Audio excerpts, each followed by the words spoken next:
খিদিরপুরে ভয়াবহ অগ্নিকাণ্ডের ঘটনা, সেই অগ্নিকাণ্ডের ঘটনায় একের পর এক প্রশ্ন দাঁড়া বাঁধছে।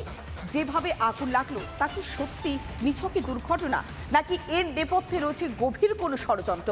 হিন্দুদেরকে উৎখাত করতে কি এইভাবে বাজারে আগুন ধরিয়ে দেওয়া হয়েছিল? উঠছে একাধিক প্রশ্ন। ব্যবসায়ীরা ষড়যন্ত্রের অভিযোগ করছেন। শুরু।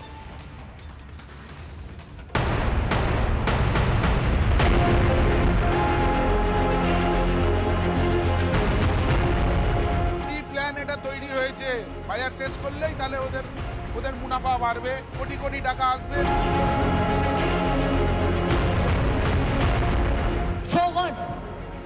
তোমার দোকানে আগুন লেগেছে, আমরা তো সিম্প্যাথেটিক।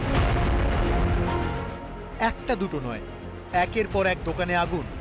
যাদের দোকান পুড়লো তাদের অধিকাংশই হিন্দু। শুধুই কি কাকতালীয়, নাকি দুর্ঘটনার আড়ালে লুকিয়ে আছে ভয়ঙ্কর কোনো ষড়যন্ত্র? এমনই অভিযোগ খিদিরপুরের ক্ষতিগ্রস্ত ব্যবসায়ীদের। একটা চক্রান্ত করে করিয়া হয়েছে, এনে দিল, ফুটে এনে দিল, রোডে এনে দিল। এরপরে দেখবেন ওরা কি করছে। এরপরে বড় বড় রিলায়েন্স মল বনবে, এই তো চলছে। শুনলেন কি ভয়ঙ্কর অভিযোগ করলেন ক্ষতিগ্রস্ত হিন্দু ব্যবসায়ীরা? খিদিরপুর, যেখানে বছরের পর বছর হিন্দুদের দোকান, হঠাৎ রবিবার রাতে তাদের দোকানে আগুন লাগে। আশ্চর্যজনকভাবে দেখা গেল সোমবার সেখানে পৌঁছে গেলেন খোদ মুখ্যমন্ত্রী। সেখানে গিয়ে মাননীয়া কি বললেন শুনুন। তোমার দোকানে আগুন লেগেছে, আমরা তো সিম্প্যাথেটিক। গভর্নমেন্টেরও তো কতগুলো প্রসিডিওর আছে। মার্কেট তৈরি করতে যে টাইম টেম্পোরারি লাগবে, এটা তো তোমার পার্মানেন্ট হচ্ছে না। আমরা চেষ্টা করব এনকোয়ারি করার পর, না এটা আমি দোকান শিফট করার পরে দেব। হ্যাঁ, ঠিকই শুনলেন, দোকান অন্যত্র নিয়ে যাওয়ার কথা বললেন মমতা।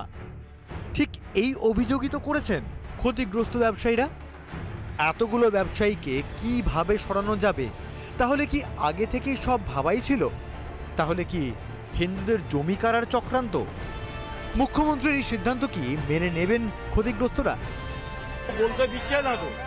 আমরা বললাম তা তো হবে না, আমরা সেটা নেবো না। আন্দোলন শুরু, যত আন্দোলন এই জন্য করবো, আমাদের ক্ষতিপূরণ চাই, জায়গা ওইখানেই চাই। এখানে উনি একটা জায়গা ঠিক করে রেখেছেন, সেটা উনি বললেন না তো। আগে থেকে জায়গাটা ঠিক কি করে হয়ে গেল?